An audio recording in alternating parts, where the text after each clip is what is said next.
Everyone, it's Joel from the EV Geek podcast. We have Sebastian who's behind the camera right now. And today, thanks to Red River Ford here in Cabot, we get the chance to play with a 2023 Mustang Mach-E GT. It's got this awesome red color. So before we get started, we'll let you know a little bit about this. So this is a 2023 GT. It's the all-wheel drive. It has the larger battery. So you're going to get, where is it out on here? 270 miles on this, on a charge on this. 91 kilowatt hours usable. 91 kilowatt hours usable. Comes with the 20-inch rims, aluminum wheels, cargo mats, floor mats, things like that. So everything you get on a standard Mach-E GT. The warranty, 3-year 36,000, 5-year 60,000 powertrain, 5-year 60,000 roadside, and 8-year 100,000 mile battery motor warranty. So let's walk around, take a real quick look at this. One thing you'll notice is that these cars don't have handles. It's push button. So you push the button and you pull the handle. Now the back doors don't have handles. You push the button and it automatically comes open and you just pull it open. So how do you feel about that? My kids would dirty this all up. My little ones. Well, I have 2 little ones. They would dirty that all up. I don't know. I wish they would have put another handle on the back maybe. Yeah. It's like, it's not, I mean, we've done it a handful of times now. I got used to it pretty quick, but it's on piano black. So like you said, it's going to get dirty and kind of look gross. Things like that. So yeah. I do love the red color. Yes, the red looks really good. I like the red calipers. Looks really good. It's coming around back here. I don't love the wheels. That's right. You like the other wheels better. I like the other GT wheels better. The other GT wheels better. This is pre-refresh. So this is not the brand new 2024. This is a 2023. So we'll kind of give you a little look here in the trunk here. It is an automatic trunk. It's pretty big. Yeah, it comes with the mat. Lift it up. And you also have a little bit of storage down here. You got the tire repair kit, which is actually a really nice tire repair kit. Extra front connection for the license plate. And I just noticed you do have a 12-volt outlet back here as well. Yep. Nice. Little things to hang a net onto if you need to. It's got lights too. I don't see where you can pull the seats back from here. So it looks like you cannot do that. So I have to do it from the front to lay it flat. Interesting. All right, so we'll push this down. Gonna walk this way. All right, so charge port door. It is spring loaded. So as you can see, the CCS. And it's important to note, you do get Tesla supercharger access with this. You do get Tesla supercharger access. And Ford's one of the only, other than Tesla, and I guess Rivian does as well, that does plug-in charge. Plug-in charge. On superchargers. All right, so we're gonna look at the front. So the front is actually manual open. So let me pop it real quick. Pull it twice. Pull it twice. Car's talking to us in there. It's gonna beep again. Gonna beep in there. All right, so I was telling Sebastian earlier, this is about the same size as my Tesla Model Y. Yeah, it's pretty big. Pretty big. Pretty good. Yep. It's a front that maybe would be usable. And it looks like it has a drain. Yes, down there in the bottom. You got 2 of them on each side. You got the washer fluid. This is your 12-volt access in here. Somewhere underneath there. I'm not going to pull it apart too much. This is in our car. All right, we'll kind of just take a peek in real quick at the back seats. You can kind of see what the back looks like. And then Sebastian's going to hand the camera over to me, and he's going to walk us through the inside. So you get this kind of almost, I don't know if it's actual Alcantara, but it's that kind of Alcantara look. And then leather bolsters, leather in the center, which is super cool. One thing I noticed almost immediately is the back seats aren't heated, that I can tell. They're not heated, nope. All right, I'll pass it on to you. All right. So just for reference, I'm 6 foot tall. I'm sitting behind where Joel was when he drove earlier. And I've got good leg room. I mean, foot space is good, and you can't see. The headroom's pretty good, and it's because, I'm gonna pop back out real quick, because there's not really a whole lot interesting in here. Yep. But the headroom's good, and it's it's kind of deceiving, because I really like the way they did this. So the roof looks like it ends here, but it actually ends up here. Yes. And so that's a really cool feature. Also, it's got a glass roof we'll look at once we get back inside. And one thing I noticed too, sitting in this back seat as compared to our Kia EV6, I do have more headroom. So my wife's EV6, my head just brushes against the top of the roof here. There was plenty of clearance. So, all right, you ready to hop in? Let's go hop in. All right. So inside the car, So we did a video of an F-150 Lightning last week, and by the time this comes out, that should be out already, right, Joel? Yes. Okay. You'll see And that so before you'll this notice the infotainment system's pretty much identical. There's a couple of little interesting tidbits. So you do still have your heated seats, no cooled seats in the Mach-E, or at least not on the GT. Heated steering wheel, all that's normal. I love the way they do this the touchscreen controls, because you get this physical knob, and like if you start changing your temperature, you can just use the knob to do it, which is nice. Yep. Oh, let me get it back so it's not blasting on us. Otherwise, though, this is all very similar. You kind of have your basic. There's not a home screen for this radio, which drives me insane, but it does CarPlay, wireless CarPlay, and it works pretty well. And it does route planning in CarPlay, which is awesome. So if I come in here, which we're at like 50-something% right now. Yep. And I want to go to, you see how I said this works really well? I think the Lightning might have been snappier. So Austin, Texas, our normal destination. 5 stops, it says, 10 hours and 3 minutes.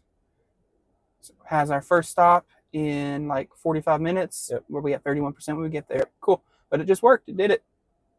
That's not what I meant to do. End route. Otherwise, it's all pretty similar. Like I said, if we come in here, we'll get into the actual vehicle settings. This is where you get your drive modes. You have Whisper, Engage, and Unbridled. Ooh, so Whisper is kind of your comfort every day. Engage is like your half sport, and Unbridled's full sport. Notice we have it on Unbridled. Yes. Yes. Naturally. Yes. One pedal driving is optional, which it's on because we're EV people. Yep. But good that you can just turn it off if you don't like it. You also get propulsion sound, which is just off because I imagine we'll try it out later. Yep. Maybe it won't drive me insane. Unbridled extended is an interesting little function. So if you hit this, A, comes up and tells you that it's not going to let you do one pedal driving anymore, and B, I'm actually going to take that and see if I can show it. So I don't know if you'll be able to actually see this, but right here you've got this power meter, and you notice it has these gray bars on it. So Unbridled Extended, what it does is it limits your total maximum output to give you longer thermal longevity, because the pre-refresh cars have like a 5-second max power limit, and then they immediately start backing you off because they use basically energy counting instead of thermal counting to make sure the motor's not getting too hot. The refresh Mach-E's use actual temperature sensors and have some actual logic built into them, but we didn't get a refresh one, so we just have to work with what we got. That's right. You also, this is where you get your interior trunk button, and you have a front button. So I don't know if you have to pull that little thing. Maybe you don't. Maybe you don't. One thing that this doesn't have that the Lightning we drove had is if I come back over here to charging, there is not a global one-time charge limit. I bet you can do it through charging locations, and I bet you can do it through the Ford Pass app. But since we have neither of those because we're just borrowing the car, you plug it in, it's going to go to 100%. Yep. And since this is an NMC battery, that's not what you're supposed to do. So seems like something Ford should have put in, and especially at this point, because the Mach-E came out in, what was it, 2021? Yep. That's the first model year, so this is, 3 years in. Anyway, we won't bash on it too hard. Other things while we're talking about charging that I am going to bash on it. There's no way to see how many kilowatts you're putting into the battery inside the car. You can see it in the Ford Pass app, but again, if you're renting one, borrowing it from a friend, whatever, you go charge it. Is that Ford in general? That is, so they added it for the 2024 Lightnings. Okay. They did not add it to the 2024 Mach-E's. Yes. But yeah, as an EV, you want to know how fast you're charging. Yep. I mean, that seems pretty, especially with superchargers that don't have screens. Yep. So the little percentage over there will go up while you're charging? Mm-hmm. Okay. But it doesn't tell you how fast you're charging. Gotcha. It doesn't tell you how many kilowatts you're pulling or anything like that. Right. Coming in here, this is very much like the Lightning. You have a ton of options here for your driver's assistance. I do appreciate you can do lane centering and in-lane repositioning. Some EVs, when you do lane centering, if you touch the wheel, it like kicks it off. And if it does Blue Cruise, it should let you also do kind of lane centering and then immediately kick into Blue Cruise again, which is nice. And you have even more options for your lane system. So right now it's actually an alert. I'm going to put it back on alert and aid, because I want to actually feel it when we get out on the highway. Pre-collision, rear view, delay, all that standard stuff. Vehicle, you get even more options, which we won't go all the way through. But it's very similar to the Lightning. Remote startup, alarm system, all those Can you hear the AC compressor? I hear it a little, yes. That is powerful. Yes. It's important to note this, like the Lightning, does actually get over-the-air updates. It doesn't show anything's available currently. Yep. I don't know if it's... I'm assuming we have data because everything else is working. Yep. But there's not anything currently available. This one doesn't have Alexa like the Lightning did either. It just has Ford Assistant. Not that that matters. I don't know why you would want Alexa in your vehicle. Yep. Otherwise, you have your Sketch app because that's what's obviously important. Charge Assist is kind of lets you see all of the nearby chargers. It was pretty slow when we opened it before. And you get YouTube, Tiles, all these other games. But, I mean, really, there's not a whole lot to this. I would, again, go watch the Lightning video if you want a deeper dive on it. But at this point, are we ready to drive? We're ready to drive. Let me get my seatbelt on. Oh, that's why I'm hot. I managed to have a heated seat on. Yes. It's still 80 degrees here in Little Rock, and we got heated seats on. Actually, 93 now. Oh, yeah. Also, wireless charger. But it seems like it's the type of wireless charger that's going to throw your phone out of it as soon as you do some brakes. Unbridled driving. Which we're going to do. So let me get my seat pushed up and turn the dial, which I don't love. And we've got, you see, we actually have a 360 camera, which is nice, and it has the same kind of granular control the Lightning did, where you can focus in on certain corners. And you've got your rear view camera here. We're going to back out a little bit. Ooh, but actually, I'm going to scoot further forward. The pedals are in a weird spot. No one pedal in reverse. You notice that, like, immediately as we pulled out of the parking lot. Went to let off the brake, let off the accelerator, and then just kept going. All right. Let's see. Back out of here. So this does have a heads-up display too. Yes. Yes, it has a gauge cluster. Yeah, not a heads-up display, but a gauge cluster. It says the speed limit in the parking lot's 5 miles an hour. By the way. Hey now. Wonder where it got that info from. We're already going over. It also says traction control is off. Oh, that was because of that. That's why we didn't have one pedal. Yep. Gotcha. And that's why we heard the AC compressor, because it was trying to cool the motor. Because we were on unbridled extended. Gotcha. Okay, that makes sense. Steering was pretty heavy. Yep. I wonder if that's a... Oh, it is adaptive. So the steering is adapted depending on the drive mode. Cool. Going to go back into unbridled. Yeah. They don't want you to jerk that wheel real quick when you're in unbridled mode. Once again, we are right across the street here from Red River Ford. They were the ones who let us take this car out for the day. Thank you all for doing that. Right up there. Said I was going to turn left. I don't know if you heard it. It actually locked the brakes on us, even though we're in one pedal and I do not have my foot on the brake pedal. Maybe a minute till you go. I think you're good down here. I'm good here. Yep. All right. Went this way because I figured it might be a little less traffic. Yep. Cool. So just immediate off, even though I'm going to put it back in whisper. I'm just curious.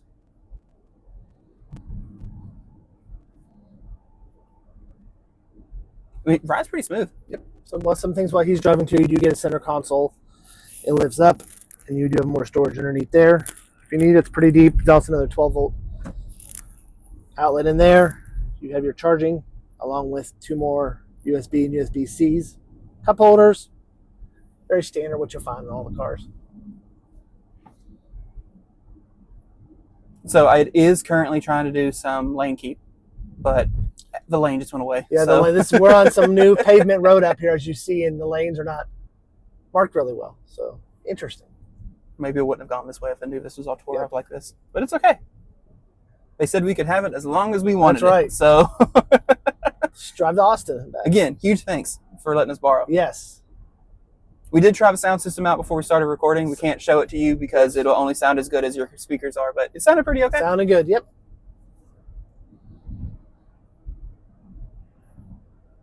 Okay. I also think there's a police officer behind us, so I will do the speed limit. Okay. I don't know if it's a police officer or Game and Fish. It's one of the two. Tomato, tomato. Going to get back into navigation. We'll use the built-in vehicle nav. All right, we're gonna go down here and turn around a bit, and then get it on the freeway to get it up to speed to see what it's like at 65, 75 miles an hour. See you in a bit. So we didn't get it on camera, but I accelerated slightly aggressively for like 2 seconds, pulling out, and it's already showing a thermal limit on the screen, which is questionable. Yep. Anyway, I just wanted to bring that up because we really did not drive that hard at all. No, we just kind of just goosed it a little coming off a red light for maybe 2 or 3 seconds, and that was it. I'm gonna just pop a UE right here. Yep. I don't know why I made that sound. You made the Louis sound. Anyway, we're going to try to actually get back out to the highway now. I just wanted to point out, because I think it's insane that we're getting a thermal limit, and that would honestly be a don't buy a 2023, buy the 2024 for me. Yep. We are back. We are now on the interstate or freeway, and we had to do a quick phone swap because the other one was dying. So, all right, high-speed driving. So just immediately, there's a little bit of more road noise than I thought there would be, but it's smooth. It's smooth. Yeah, it's not like horribly bumpy like my Model Y is. It's a very smooth. Now, I don't know the speed limit. The car thinks it's 55. It's I don't think it's 75. 55. It's 75. All right. Oh, the propulsion noise. The propulsion noise. That was faster than I meant to be. Yes.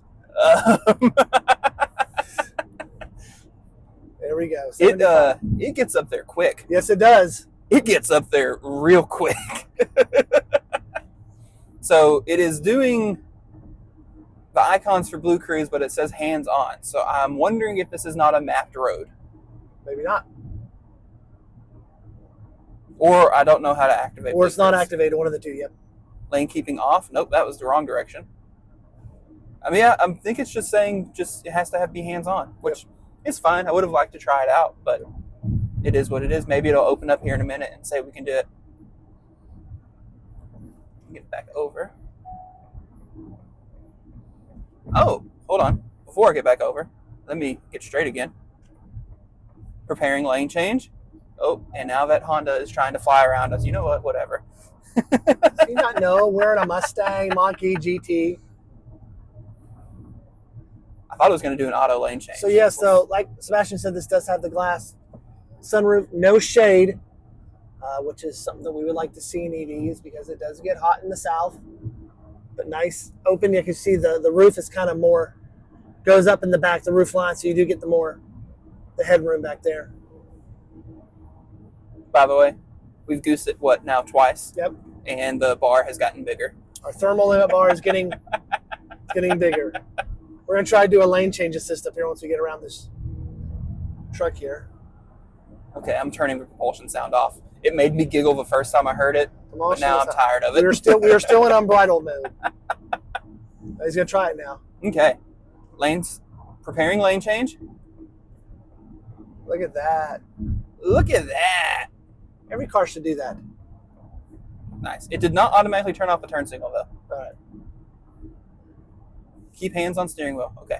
Oh, it's a capacitive wheel, it feels like, because I did not tug the wheel and it just took it. Cool. I mean, it's doing a good job keeping us in the lane.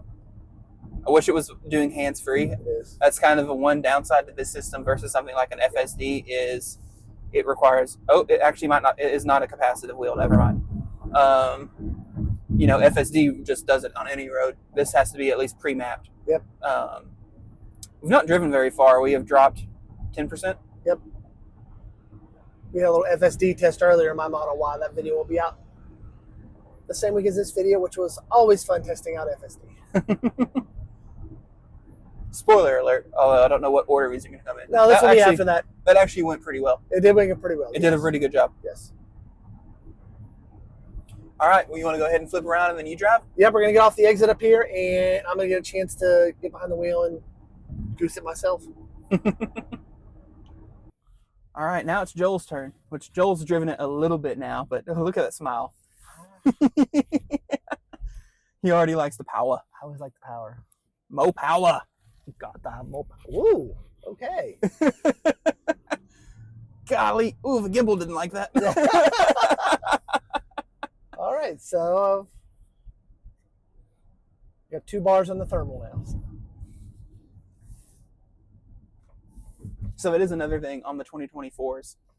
Since they changed the rear motor, it has more power. Gotcha. So those are actually probably quicker than this one is. Now, one thing we didn't really touch on was for charging, like charging speed.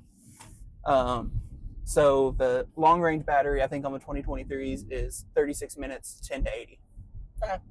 Which is okay. That's fine. Yep. 2024s is reduced by about 20%. Okay. And on the 2024s, the standard range battery is actually an LFP pack. So you can charge it full. It's not the it's not the NMC. So. All right, you ready? All right. Let's see what this is like. Ready. Okay, here we go. And now. Oh, you can feel. Yep. Oh, yeah. It's a little fast there. That's fine. We'll blur it. Yes. little. That felt good though. It did feel good. It was smooth. And it was very well composed. It wasn't like throw you back. It was. And it didn't like lift up or anything. Nope. Like it was very planted the whole time. That was nice.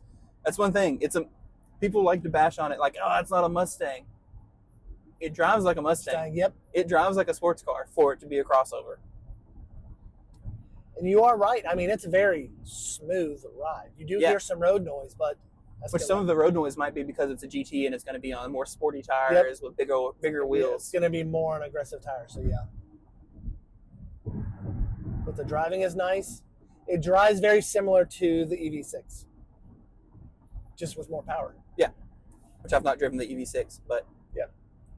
Well, let me rephrase that. More power than a EV6 wind. Oh yeah, not the GT. I don't actually know the numbers. We haven't driven the GT versus, yeah. So I see these colors up here change when you go from unbridled to. Oh, okay. I accidentally have the camera button instead of the. Okay, thank you. Go away. There you go. So yeah, the colors do change up here. Yeah, the screen does change a little bit. It goes away, and when I change the whisper, they're still not there. So we'll keep it unbridled. Keep it unbridled because that's what's fun. Would you like some propulsion sound? Yeah, I'll take a little dose of propulsion sound. Let's see, and we get a little. Look at that engine. Yeah, it's one of those. I wouldn't be able to keep that on all the time. But I think it almost sounds like it's imitating a blow-off valve too when you let off. It doesn't sound bad. I don't know if they can hear it on camera or not, but it sounds. You know what's really funny? So Borla, the exhaust manufacturer, makes a fake exhaust for Mach-E and Lightning. Really? Yes. Because I guess theirs is more rumbly than the built-in propulsion sound. Yeah, it's not very rumbly. It's more just a straight line. Then you let off, it's gone.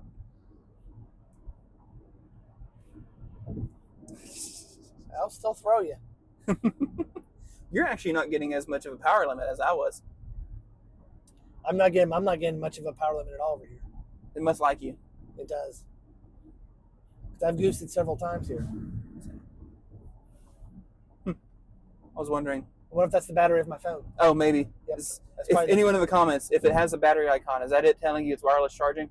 Yes. I'm assuming so. Because I didn't notice it earlier. I am wirelessly charging now, yes. And plenty of room down there. So if you have the larger phones. Although I think it doesn't charge on that side. Oh. I think it's only the one side. Yes. How is Tesla still the only one with a double wireless charger? Got to watch for this area. That's Arkansas has got a little fun, and now they're doing photo enforced speed zones, especially in construction. So we'll take your picture if you're speeding. And it is indeed 55 in the construction. I wasn't sure earlier. Yep. All right. Well, I'm going to go ahead and stop this, and we can once we get back to the dealership, we'll do an outro and do all our thank yous and see you next time. Sound good? Sounds good. See you in a bit, y'all. All right, y'all. You guys join us later on the same day because we recorded an outro and then I got home and started working on it and thinking about it and decided there was more stuff to cover. And mainly, we needed to cover talking about the charging performance and talking about pricing because both of these can be a sore subject for the vehicle or not, just depending on how you kind of look at it. So let's start with charging performance. So Ford claims on the extended range battery, you have a max charge rate of 150 kilowatt, which is kind of low, especially compared to its competition, right?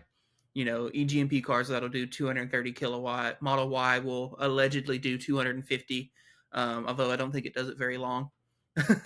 Not you know, not on the stuff like that. 4680, not on the 4680s coming out of Not on the Austin. Nope. 4680s. Oh Lord. Nope. Nope. But anyway, but one of the things the Mach-E and Lightning both do is Ford has a unique way of handling the charge curve. So they do what's kind of more of a boost style curve to where basically you can plug in at any state of charge below 80% and get 150 kilowatt, but it will only do it for about 5 to 10 minutes. And the higher percent charge you are, the shorter time it will do the 150 kilowatt. But even with that, the average charge speed from 10 to 80% ends up being right around 85 kilowatt. And so that ends up resulting in a roughly 40 minutes to go from 10 to 80%. Now, Ford is claiming like 36 minutes. But let me just share my screen. And so when you're looking here, so this is EVKX. It's the Electric Vehicle Knowledge Exchange. If you guys don't know about this website, it's excellent. They have this info for almost every model on the market. But here's kind of a graph of the curve. So this is what I was talking about, that boost you see. So part of the reason you kind of see this very sharp rise is Mach-E and Lightning both are very low voltage 400 volt packs.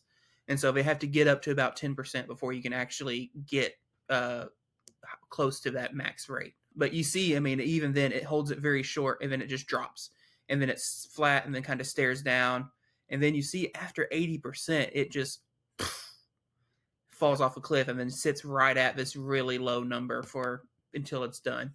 And you can actually see that here. Because of that, it ends up the average charge speed 0 to 100 is 35 kilowatt. But here's that 10 to 80% is 84.1 kilowatt here.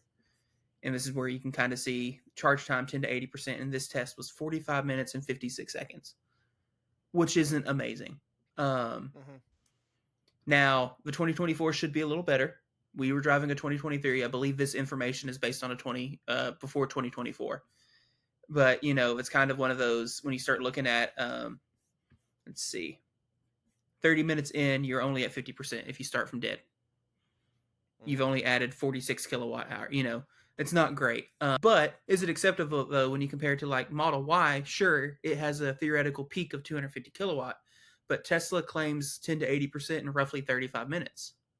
That's not that much different, but it's also competing against your EGMP cars that can go 10 to 80% in less than 20 minutes. They smoke. They smoke. Which, Joel, I don't know if you have anything you want to add on any of that. No, that is about right. I mean, those numbers that the EGMP platform release are correct numbers. I mean, this really only affects like long distance driving. So if this is your daily commuter, if this is something you're just bumming around town and this is not going to be an issue for you because you're going to go home and you're going to plug in every night and you're going to wake up with a full charge. This is only for those instances where you have to travel a distance and you will need supercharging access. Just bear in mind, it's going to be a little bit longer than some of the other EVs out there charging on those level 3 chargers. Yeah. And this is another one too. I wouldn't be surprised to see maybe Ford in an upcoming model year unlock a little more speed out of the vehicles. You know, the Lightning used to kind of have a very similar charge curve, but the 2024s are suddenly charging at almost 200 kilowatt for their peak speeds. And Ford really didn't say a whole lot about it. They're just doing it now. So I'd like to see maybe some of that trickle down into the extended range Mach-E's or even the LFP pack. I'm not sure what the charging curve is on the LFP pack, but I think it has a lower peak. But that kind of will transition out into talking about pricing for the Mach-E because this can be good or bad depending on how you want to look at it. So the Mach-E base model, rear-wheel drive, standard range pack, so that's the 72 kilowatt hour pack, starts at 39 grand, which isn't terrible, but the Mach-E also doesn't qualify for any sort of federal tax credit. Does the base model use the LFP batteries? Yes. Yes. Okay. So all the standard range packs of 72 kilowatt hours are the LFPs, and then the extended range is an NMC pack. Yep. But so it starts at 39K. But when we drove, the sticker was $59,900 or $54,930. And for 2024, it gets up to starting around 60 grand for the Mach-E Rally, which really the Mach-E Rally is kind of a whole different class of vehicles. The GT starts at around 55. Yep. Do those qualify for the tax rebates? None of them. No Mach-E qualifies for tax credit currently. Gotcha. And that is not awful sometimes, but if you compare to the Model Y, which is a big competitor for the Mach-E, the Mach-E, every trim qualifies, or not Mach-E, the Model Y, every trim qualifies for tax credit, which means your base Model Y starts at $37,500. After the tax credit's factored, and the performance trim, which is your GT equivalent, is 44 grand. Mm-hmm. That's a pretty significant. That's a $10,000 savings on from performance to GT. But its other competitors like the Ioniq 5, that one also doesn't qualify for any tax credits, and its pricing is actually more expensive. It starts at 41 grand for the small battery, and it gets right around 60K. Although then the new N trim is 66, but I kind of think the N trim might be a step above what a GT is. Yeah. Plus, Hyundai does offer those stupid incentives, so you could probably find one a lot cheaper than it. Very true. Which, I mean, it's not to say Ford has never offered an incentive of a Mach-E, but just going off of kind of what we have right now, information. Mm-hmm. I don't think the pricing's terrible. Nope. I think it could be better. But, I mean, after driving the one today, I've always kind of seen them on the road, and, I've really liked the way they looked, but I've always wondered why someone would pick it, especially compared to what other vehicles on the road. And after driving the one today, I kind of get it. It is a lot nicer vehicle than I thought it was going to be going into it.